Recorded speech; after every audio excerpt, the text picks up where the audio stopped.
Bapak Ibu yang dirahmati Allah Subhanahu wa taala, apa nikmat yang kita dapatkan dari Allah? Sehingga Allah bilang betapa banyak nikmat yang aku berikan kepada kalian, kata Allah. Jangan sampai lupa diri. Nikmat itu ada dua macam. Ada nikmat yang kita minta setiap saat dan Allah kabulkan untuk kita. Ya Allah, sehatkan badanku. Allahumma inna nas'aluka salamatan fid din wa afiyatan fil jasad wa ziyadatan fil ilmi. Dapat kita, Pak. Agama kita diselamatkan oleh Allah. Allah tidak masukkan kita kepada kekufuran. Azan subuh kita datang, itu selamat agama kita, Bapak Ibu. Wa afiyatan fil jasad, sehat badan kita. Tanda orang sehat badan itu makan dan minumnya masih lancar. Sehat badan. Kalau udah pahit lidah tuh, itu udah alamat. Karena salah satu indikator orang sehat itu makannya tak ada pantangan. Tapi kalau sudah ada pantangan, itu mulai tidak sehat. Wa ziyadatan fil ilmi. Ya Allah, tambah ilmu kami. Setiap saat bapak-bapak ini saya tengok di Masjid Muhajirin ada, di Masjid Muktamar ada, tambah lagi Masjid Irham, nanti Masjid Nurul Ilmi. Ustaznya Khairun Nas juga ya, Pak. Abi kaji itu, Pak. Betul. Itu satu hal yang luar biasa, Pak. Tambah ilmu kita. Yang di Muhajirin doktor ini, yang di Muktamar doktor ini, yang di sini Masya Allah. Tambah ilmu kita. Efeknya apa? Yang berceramah pun juga harus menambah ilmu. Lambat tidur malam saya, Pak. Mempersiapkan ini, betul. Ya, bahasa Arab kan dibacanya. Tafsir Al-Qurtubi. Itu satu kenikmatan. Allah kabulkan doa kita tanpa kita sadari, Pak. Allah beri. Jadi mau kita duduk mendengarkan tausiah ilmu ini, itu menjadi lambang diterimanya doa kita. Karena berat, belajar itu berat, Pak. Anak dalam kelas, kalau pernah yang menjadi guru, duduk dia itu hal luar biasa itu. Tapi kalau keluar masuk aja dia, nongkrong dia di kantin, atau pergi dia kemana-mana, mojok dia di kuburan Cina, itu tanda dia tak mau belajar. Maka sekian banyak orang di sini yang bertahan sebut ini orang yang selalu minta waziyadatan fil ilmu. Ilmunya bertambah. Apa efek ilmu bertambah itu, Bapak Ibu? Efek ilmu bertambah itu makin dekat kepada Allah. Makin mudah dia sumbang infak. Makin konsisten sholat berjamaahnya.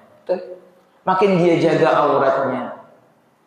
Makin sopan kepada orang. Itu efek daripada waziyadatan fil ilmi. Dapat kita nikmat yang kita minta itu.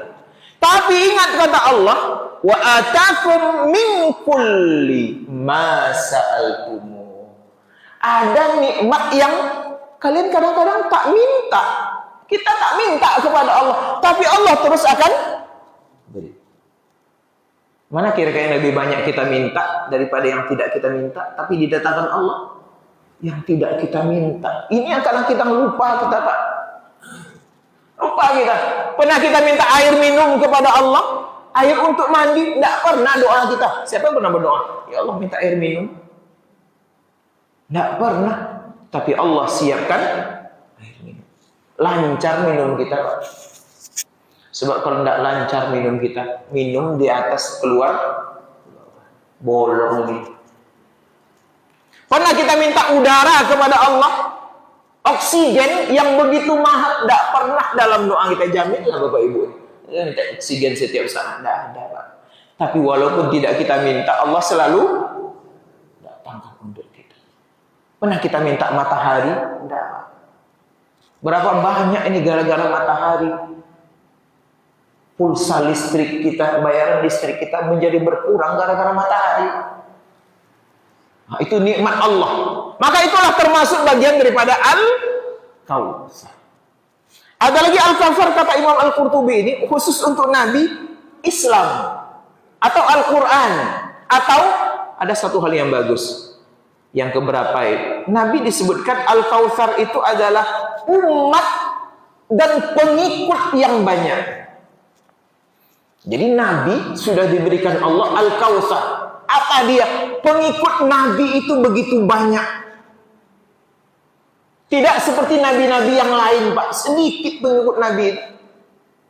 Nabi Musa ketika hidup, orang Israel itu jumlahnya antara 600.000 sampai 700.000. Itulah pengikut Nabi Musa.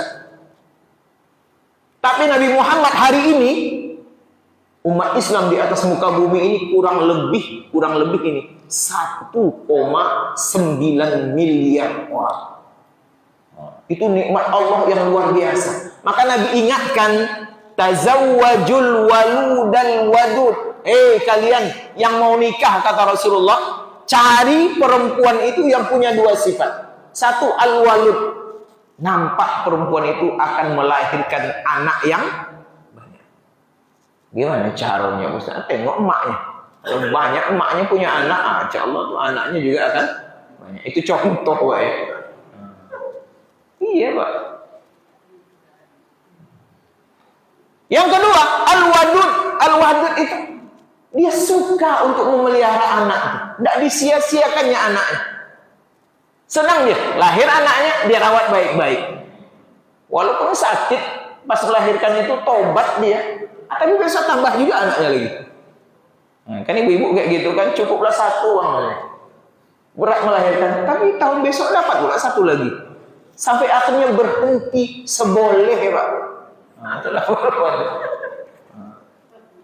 Jadi wadud itu nyatu dia dalam perempuan itu. Kenapa? Kata Rasulullah, fa inni mukatsirum bikum yaumal qiyamah. Karena aku, kata Rasulullah, begitu bangga dengan banyaknya kalian pada hari. Jadi bertambah-tambahlah umat Islam. Itu nikmat, kata Allah, Al-Kautsar yang aku berikan kepada Muhammad sallallahu alaihi wasallam. Nah, untuk membalas nikmat itu, Allah hanya minta satu amalan harian, yang kedua amalan tahunan. Tidak banyak-banyak. Amalan hariannya apa? Fasalli. Ada 3 makna fasalli di sini. Kalau dalam tafsir Al-Qurtubi. Pertama, jagalah salat fardu kalian yang 5 kali sehari. Semalam, jaga. Jangan sampai bolong. Kerjakan dengan sebaik-baiknya. Dan salat yang paling baik bagi seorang laki-laki adalah salat di dalam masjid berjamaah. Datang, hadirlah. Boleh pindah-pindah, boleh pindah-pindah, Bapak Ibu. Makin besar masjidnya, makin besar pahalanya. Maka dalam struktur masjid itu ada masjid jami. Kemudian ada masjid, ada musola. Makin besar masjidnya, kata Imam Syafi'i, makin banyak orang berkumpul, maka makin besar pahalanya. Ini ada orang cari, ada masjid besar, bangun musola kecil. Musola kecil itu ya, Pak. Kenapa? Musola masjid besar itu bid'ahnya banyak. Bid'ah yang dicari, ya kan? Nah, ada sekarang tempat kita ini. Dibangun musola, ada masjid, pindah ke musola. Masjid ini yang paling besar pahalanya dibandingkan dengan musola yang tidak didirikan sholat Jumat di situ. Itu maka Allah bilang fasalli, jaga sholat Jumat, sholat fardumu. Yang kedua, Imam Al-Qurtubi mengatakan sholat subuh pada saat ayat atau surah Al-Kautsar ini diturunkan, fasalli, yaitu pada waktu Nabi berada di Musdalifah. Atau ada yang mengatakan sholat subuh sebelum ibadah kurban dilaksanakan. Tapi ulama lebih sepakat ini sholat subuh dimanapun kita berada, pada saat apapun, jaga sholat subuh. Dan ternyata sholat subuh inilah sholat yang bisa nanti menyaring mana orang yang betul-betul ingin sholat 5 waktu, mana orang yang munafik yang mungkin hanya mau sholat pada waktu-waktu tertentu saja. Jadi penyaringnya Bapak Ibu sholat subuh itu. Yang menjadi tanda itu adalah sholat subuh. Karena dijamin ini, orang yang datang sholat subuh dia, pasti dia datang sholat maghrib. Pasti dia datang sholat isya, Pak. Kenapa? Karena sholat subuh berat. Yang berat saja sudah dia kerjakan, apalagi yang ringan. Tapi orang datang sholat maghrib belum tentu datang sholat subuh. Karena sholat maghrib ringan, maka orang yang ringan belum tentu mengerjakan yang berat. Nah, itu logikanya. Orang yang mengerjakan yang berat pasti dia mengerjakan yang ringan. Orang yang mengerjakan yang ringan belum tentu mengerjakan yang berat. Maka untuk menengok orang itu munafik atau tidak, tengoklah sholat subuh. Inilah orang yang di dalam hatinya tidak ada sedikit pun sifat-sifat kemunafikan. Mengapa? Pas sembarangan menuduh orang munafik? Enggak, Nabi yang mengatakan seberat-beratnya sholat subuh itu adalah dilakukan oleh orang munafik. Beratnya tidak dapat. Karena orang munafik ini salah satunya, subuh ini kan gelap, tidak ada yang tahu. Rupanya kenapa? Kalau dia maghrib nampak sama orang, oh saya ini alim, saya ini rajin. Kalau sholat subuh kan orang udah tidur semua, yang tidur tidak nampak orang, sehingga dia tidak termotivasi. Motivasinya baru dia dapatkan kalau dilihat oleh orang lain. Maka ibu kalau ingin menengok suami munafik, kapan tengoknya? Ketika azan subuh. Ya kan? Ada azan subuh, kalau tidur aja suaminya, nah itu hati-hati. Jangan-jangan ada sifat kemunafikan. Maka bangunkan dia, bangun. Karena istri yang baik kata Rasulullah, dia akan bangunkan suaminya untuk melaksanakan sholat subuh. Itu fasalli. Yang ketiga, fasalli itu adalah sholat sebelum sholat hari raya Idul Adha. Jadi ternyata sholat Idul Adha itu pada awal-awal Islam di Madinah itu, kata sebagian sahabat berdasarkan riwayat, Nabi kurban dulu baru sholat. Awalnya begitu, Pak. Jadi sebelum sholat dulu baru kurban, Nabi kurban dulu baru sholat. Itu awalnya. Nah, kemudian turun ayat ini, fasalli li rabbika wanhar. Nabi ganti sesuai dengan perintah Allah ya. Nabi sholat dulu baru kemudian kurban. Awalnya sholat dulu, kurban dulu baru sholat. Tapi sesudah turun ayat ini, ya sesuai dengan urutan. Jadi urutan dalam ayat itu ada hikmahnya. Tidak boleh kita ganti sembarangan. Sama seperti kita berwudu. Makanya di dalam rukun wudu yang terakhir, yang keenam itu apa namanya? Tartib. Ya Pak ya?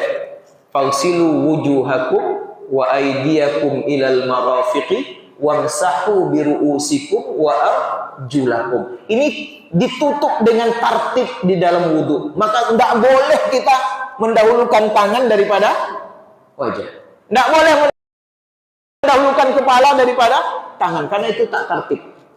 Jadi ada urutannya seperti itu.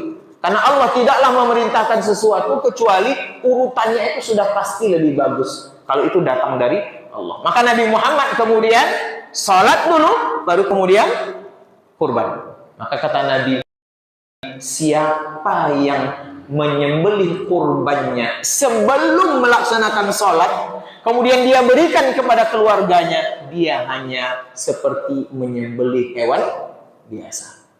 Tak ada pahala kurbannya. Tapi siapa yang dia sholat dulu, kemudian dia berkorban, maka itulah kurban yang diterima oleh Allah Subhanahu wa Ta'ala. Maka fasalli di situ adalah sholatlah kamu sholat Idul Adha. Cari tempat yang selapang-lapangnya.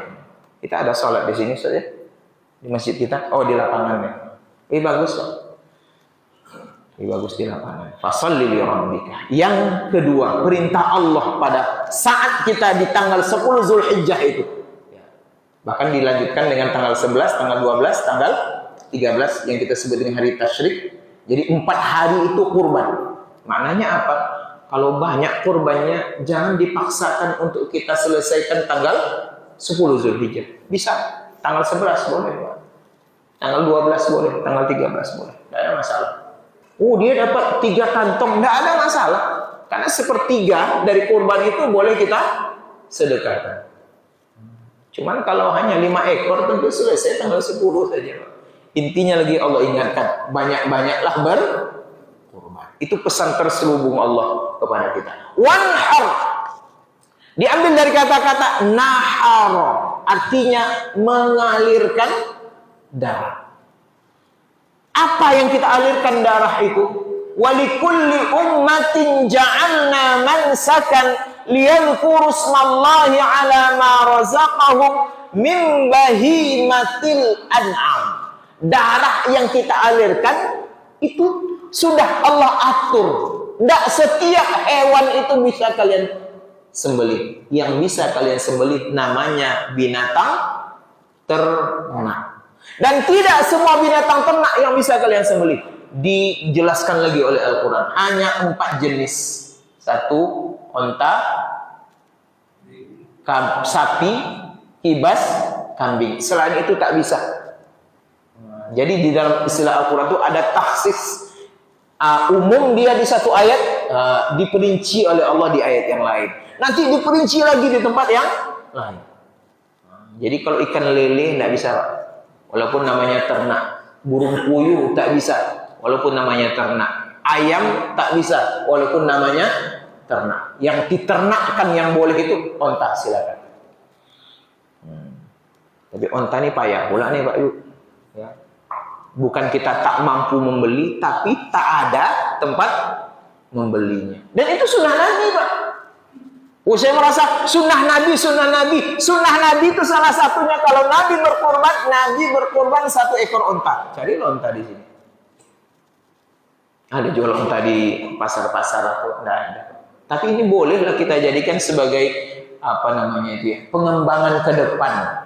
Ya kan? Dulu kita merasakan mustahil menanam kurma di Indonesia. Ternyata hari ini bisa tanam kurma. Di Masjid Agung itu kata beberapa pengurus, ya, sudah bisa dipanen. Kita di sini sudah berbuah lah. Belum lagi.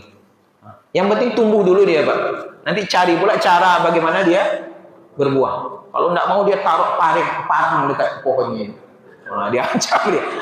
Karena ada orang bilang itu, kalau durian tak mau berbuah, ikatkan parang dekat pohonnya. Maka dia nanti takut katanya dia akan berbuah. Itu kan ikhtiar kita ya Bang Haji ya. Itu kurma sudah kita buat. Mengapa suatu ketika nanti kita datangkan pula bibit onta itu Pak? Karena sunnah Nabi. Ini sunnah Nabi. Sunnah Nabi itu kan bagus. Onta.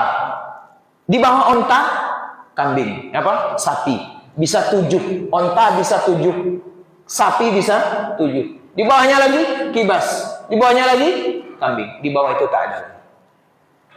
Kecuali kata ulama, ini pengobat hati. Bagi orang yang tak punya duit. Memang tak punya duit dia. Susah hidupnya. Hanya cukup dia membeli ayam 1 ekor. Yang mungkin sekilonya 35.000. Semangat berkorban ada. Tapi mau juga berkorban, mau juga berkorban. Uang tak punya, tak cukup 2.600.000. Maka sesudah sholat Idul Adha, dia berkumpul dengan anak beranaknya di belakang rumahnya sambil bertakbir dan menangis. Hanya ini yang bisa kami persembahkan kepada Allah Subhanahu wa taala. Kami hanya bisa menyembelih 1 ekor ayam. Ulama mengatakan itu boleh. Tapi tak boleh dibawa-bawa ke masjid tempat ramai, Pak. Jangan boleh disalahartikan nanti kan. Cukup secara tersembunyi di dapur menangis karena tidak punya duit. Kita mau mengalirkan darah juga ini. Hanya darah ayam yang bisa kita alirkan. Sembelihlah itu. Tapi jangan dibawa ke lokasi kurban Masjid Al-Irham. Inilah kullu bid'atin dolalah wa kullu dolalatin fasalli li rabbika wanhar. Salat tadi jadi ibadah harian yang harus kita jaga. Wanhar jadi ibadah tahunan.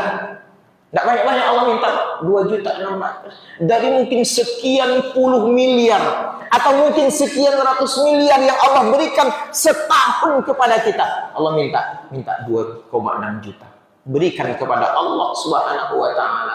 Dan yang sampai kepada Allah itu bukan uang kalian, bukan hewan kurban kalian, bukan daging kurban kalian, tetapi yang sampai kepada Allah adalah takwa kalian. Dan itulah kurban itu nanti yang akan dibalas oleh Allah dengan pahala yang luar biasa. Datang nanti di hari kiamat, bulunya, tulangnya, kulitnya, bahkan nanti lengkap untuk membawa kita meniti jembatan Shiratal Mustaqim. Jadi semuanya akan kembali kepada kita. Yang kembali kepada Allah adalah taat dan tunduk kita kepada Allah Subhanahu wa taala. Inna syani'aka wal abtar. Jangan takut dibuli. Jangan takut dicaci. Terima dengan lapang dada. Jangan dibalas dengan hal yang sama. Karena boleh jadi orang yang membuli kamu, yang menghina kamu, dialah yang terhina dalam pandangan Allah. Sedangkan kamu yang dihina, kamu tetap menjadi orang yang dimuliakan Allah. Ini ayat ini Bapak Ibu berkaitan dengan Nabi tak punya anak laki-laki, Pak. Anak laki-laki itu, Nabi itu ada 3, tapi tak ada satupun yang sampai usia dewasa. Ada Tahir, ya, meninggal waktu kecil. Ada Al-Qasim, makanya Nabi salah satu panggilan sahabat kepada beliau, ya Abul Qasim, wahai ayahnya Qasim. Karena anak laki-laki pertama Nabi namanya Qasim. Meninggal juga pada saat usia kecil. Yang ketiga namanya Ibrahim. Meninggal di usia setahun 4 bulan atau setahun 6 bulan. Maka ketika melihat Nabi tak punya anak laki-laki yang besar, anak perempuan, apa kata Abu Jahal, apa kata Abu Lahab? Engkau terputus dari rahmat Allah. Nasabmu habis. Hanya sampai pada engkau, tidak melanjut sampai kepada anak cucumu. Maka Allah balas, inna syani'aka wal abtar. Yang membulimu terputus nasabmu, sebetulnya mereka yang terputus dari rahmat Allah. Dan ternyata hari ini, ayat ini Allah buktikan. Hari ini kita tak pernah mendengar ada nasabnya Abu Jahal. Ada apa? Kasihan aku dulu atuk-atuknya mereka kata anak Abu Jahal, ya tidak dengar. Abu Lahab ada enggak namanya? Tidak ada. Ditengok silsilah nasabnya dijaganya sampai bin Abi Lahab, tidak ada, Pak. Tapi hari ini bahkan mungkin di Riau ini ada orang yang silsilah nasabnya sampai kepada Rasulullah Sallallahu Alaihi Wasallam. Salah satunya kalau di Riau ini dulu Sultan Siak tadi, ya Sultan Siak Al-Hashimiyah, ya itu nasabnya sampai kepada Rasulullah. Kalau yang sekarang zaman modern ini di Jakarta itu yang kita kenal dengan habaib, ya para habaib yang nasabnya mereka jaga, hafal dia. Saya nasabnya tiga saya, Khairun Nas bin Jamaluddin bin Khatib. Bin Khatib ke atas enggak tahu saya gitu. Nah, inilah kekurangan kita orang kita Melayu nih. Enggak tahu silsilah nasab dia. Dan di berapa? 5? Enggak ya, Pak. Ayah dari atuk kita enggak kenal kita lagi. Apalagi atuk dari atuk kita. Apalagi atuk dari atuk kita. Enggak tahu kita. Tapi orang Arab tuh, Pak, dia tahu, Pak. Habib Rizik bin Syihab bin ini bin Husain bin Ali bin Abi Thalib dari jalur ayahnya, bin Fatimah binti Rasulullah Sallallahu Alaihi Wasallam. Ini dia, inna syani'aka huwal abtar. Yang menghina Nabi terputus nasabnya, yang nasabnya Rasulullah Sallallahu Alaihi Wasallam sampai saat ini masih bisa kita saksikan siapa orangnya. Berarti inilah mukjizat Allah yang Allah buktikan untuk Rasulullah Sallallahu Alaihi Wasallam. Fabi ayyi ala rabbikuma tukadziban. Ini sudah bukti di depan mata kita. Apalagi yang membuat kita kemudian menolak dan tidak menerima ajaran daripada Rasulullah Sallallahu Alaihi Wasallam. Inilah Bapak Ibu yang dirahmati Allah. Tausiah kita pagi ini yang motivasi kita, mari kita pergunakan 10 hari pertama di bulan Zulhijjah ini sebagai sarana untuk menggiatkan amal soleh kita.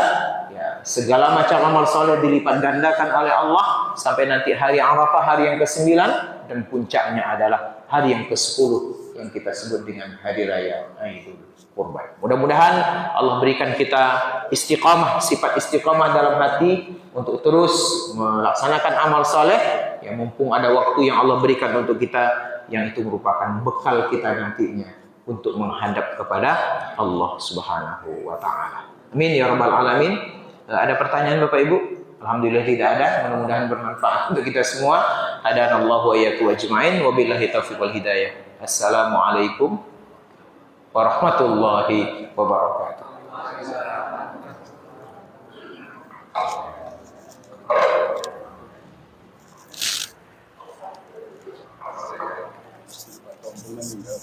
Innalillahi. Jadi umum kan? Jadi umum kan?